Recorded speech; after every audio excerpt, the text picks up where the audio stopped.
देवी भगवती का ध्यान। जगदम्बा के श्रीअंगों की कांति उदयकाल के सहस्त्रों सूर्यों के समान है। वे लाल रंग की रेशमी साड़ी पहने हुए हैं। उनके गले में मुंडमाला शोभा पा रही है। दोनों स्तनों पर रक्त चंदन का लेप लगा है।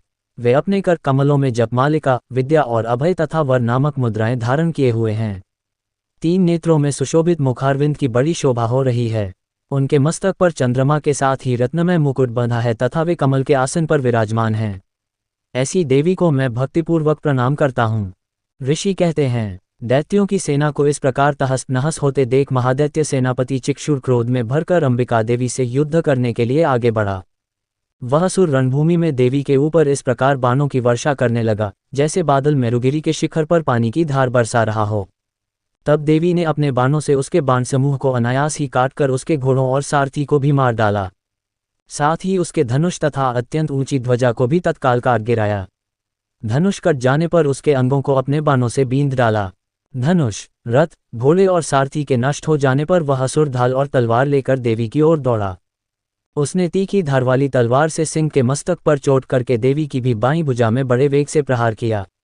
राजन, देवी की बांह पर पहुंचते ही वह तलवार टूट गई। फिर तो क्रोध से लाल आंखें करके उस राक्षस ने शूल हाथ में लिया और उसे उस महादैत्य ने भगवती भद्राकाली के ऊपर चलाया।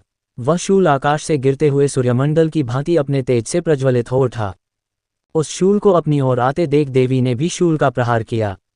उससे राक्षस के शूल के सैकड़ों टुकड़े हो गए। साथ ही महादैत्य चिक्षुर की भी धज्जियां उड़ गईं। वह प्राणों से हाथ धो बैठा।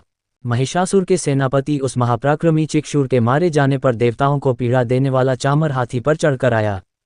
उसने भी देवी के ऊपर शक्ति का प्रहार किया, किंतु जगदम्बा ने उसे अपने हुंकार से ही आहत एवं निष्प्रभ करके तत्काल पृथ्वी पर गिरा दिया। शक्ति टूटकर गिरी हुई देख चामर को बड़ा क्रोध हुआ।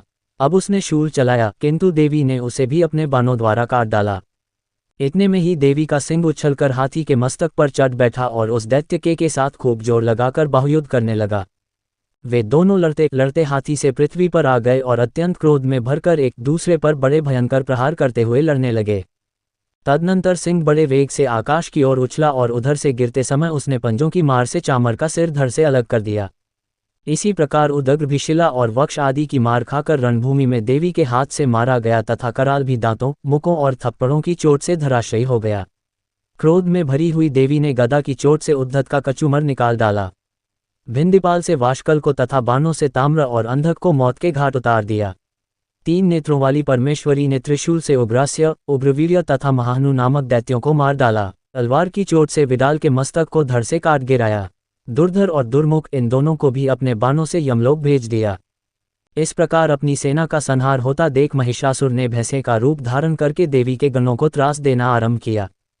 किन्हीं को थूथुन से मारकर, किन्हीं के ऊपर खुरों का प्रहार करके, किन्हीं किन्हीं को पूंछ से चोट पहुंचाकर, कुछ को सींगों से विदीर्ण करके, कुछ गणों को वेग से, किन्हीं को सिंहनाद से, कुछ को चक्कर देकर और कितनों को नी श्वास वायु के झोंके से धराशायी कर दिया। इस प्रकार गणों की सेना को गिराकर वह असुर महादेवी के सिंह को मारने के लिए झपटा। इससे जगदम्बा को बड़ा क्रोध हुआ। उधर महापराक्रमी महिषासुर भी क्रोध में भरकर धरती को खुरों से खोदने लगा तथा अपने सींगों से ऊंचे ऊंचे पर्वतों को उठाकर फेंकने और गरजने लगा। उसके वेग से चक्कर देने के कारण पृथ्वी क्षुब्ध होकर फटने लगी। उसकी पूंछ से टकराकर समुद्र सबोर से धरती को डुबोने लगा। हिलते हुए सींगों के आघात से विदीर्ण होकर बादलों के टुकड़े टुकड़े हो गए। उसके श्वास की प्रचंड वायु के वेग से उड़े हुए सैकड़ों पर्वत आकाश से गिरने लगे। इस प्रकार क्रोध में भरे हुए उस महादैत्य को अपनी ओर आते देख चंडिका ने उसका वध करने के लिए महान क्रोध किया। उन्होंने पाश फेंक कर उस महान असुर को बांध लिया। उस महासंग्राम में बंध जाने पर उसने भैंसे का रूप त्याग दिया और तत्काल सिंह के रूप में वह प्रकट हो गया। उस अवस्था में जगदम्बा ज्यों ही उसका मस्तक काटने के लिए उद्यत हुई, त्यों ही वह खड्गधारी पुरुष के रूप में दिखाई देने लगा। तब देवी ने तुरंत ही बाणों की वर्षा करके ढाल और तलवार के साथ उस पुरुष को बींध डाला। इतने में ही वह महान गजराज के रूप में परिणत हो गया तथा अपनी सूंड से देवी के विशाल सिंह को खींचने और गर्जने लगा। खींचते समय देवी ने तलवार से उसकी सूंड काट डाली। तब क्रोध में भरी हुई जगन्माता चंडिका बारंबार उत्तम मधु का पान करने और लाल आंखें करके हंसने लगीं। उधर वह बल और पराक्रम के मद से उन्मत्त हुआ राक्षस गर्जने लगा और अपने सींगों से चंडी के ऊपर पर्वतों को फेंकने लगा।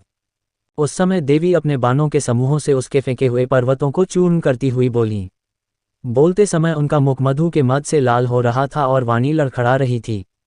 ओ मूर, मैं जब तक मधु पीती हूँ तब तक तू क्षण भर के लिए खूब गर्ज ले। मेरे हाथ से यहीं तेरी मृत्यु हो जाने पर अब शीघ्र ही देवता भी गर्जना करेंगे। यों कहकर देवी उछली और उस महादैत्य के ऊपर चढ़ गईं। फिर अपने पैर से उसे दबाकर उन्होंने शूल से उसके कंठ में आघात किया।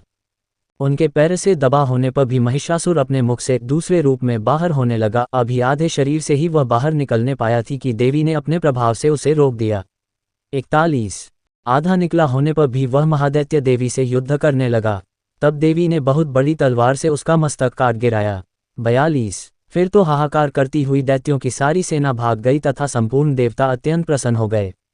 देवताओं ने दिव्य महर्षियों के साथ दुर्गा देवी का स्तवन किया। गंधर्वराज गाने लगे तथा अप्सराएं नृत्य करने लगीं। इस प्रकार श्रीमार्कंडेय पुराण में सावर्णिक मनवंतर की कथा के अंतर्गत देवी महात्म्य में महिषासुरवध नामक तीसरा अध्याय पूरा हुआ।